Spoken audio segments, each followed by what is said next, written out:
ఇది ప్రజాభిప్రాయం. నేను అడుగుతాను చంద్రబాబు నాయుడు గారిని, ఈ రోజు కూటమి ప్రభుత్వం అందని కూడా, మీకు చేతనైతే రెఫరెండం పెట్టుకుంటారా? లేకపోతే చేతనైతే ఇదే ఇష్యూ పైన రాజీనామా చేయండి, కావాలంటే ప్రభుత్వం ప్రజల దగ్గరికి వెళ్దాం, ప్రజల అభిప్రాయం ఏదో కూడా మేము కోరుతామని చెప్పేసి కూడా మేము చెప్తాను. ఇదే కాదు, ఈ రోజు పీపీపీ విధానంలో ప్రతి ఒక్కటి కూడా ఈ రోజు కూడా కడక మున్సిపాలిటీలో చెత్త ఎత్తేది కూడా ఈ రోజు పీపీపీ విధానంలోనే ప్రైవేట్ పరం చేయాలని చెప్పేసి కార్మికుల యొక్క నోరు కొడతామన్నాడు.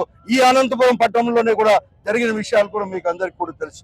అలాగే హాస్పిటల్లో కూడా స్వీపింగ్ దాంట్లో కూడా ఈ రోజు పీపీపీ విధానంలో అని చెప్పి ఎవరికంటే వాళ్ళు కేటాయించి ఈ రోజు ఉన్న వారిని దాదాపుగా 20-25 సంవత్సరాలు కూడా సర్వీస్ ఉన్న వాళ్ళని కూడా వారి ఇష్టానుసారం కూడా తీసేసిన వైనాలు ఈ రోజు కోకొల్లలకు ఉన్నాయి. అటువంటి దుర్మార్గమైంది ప్రజలకు వచ్చి నష్టం కలిగించే పనులు చేస్తున్నాడు. కాబట్టి ఈ రోజు మేము చేశాం. ఏదేమైనా కానీ వైఎస్ఆర్ కాంగ్రెస్ పార్టీ తప్పకుండా కూడా ఈ రోజు ప్రతిపక్షంలో ఉన్నా కూడా ప్రజల యొక్క మద్దతు, ప్రజల అభిప్రాయాలు తీసుకొని ఈ ప్రభుత్వం యొక్క మెడలు వంచేంత వరకు వంచి మళ్ళా కూడా ప్రభుత్వ ఆధ్వర్యంలోనే ఈ మెడికల్ కాలేజ్ ప్రారంభించేంత వరకు కూడా మా పోరాటం అనేది కూడా ఆగదు అని చెప్పి చెప్తున్నాను.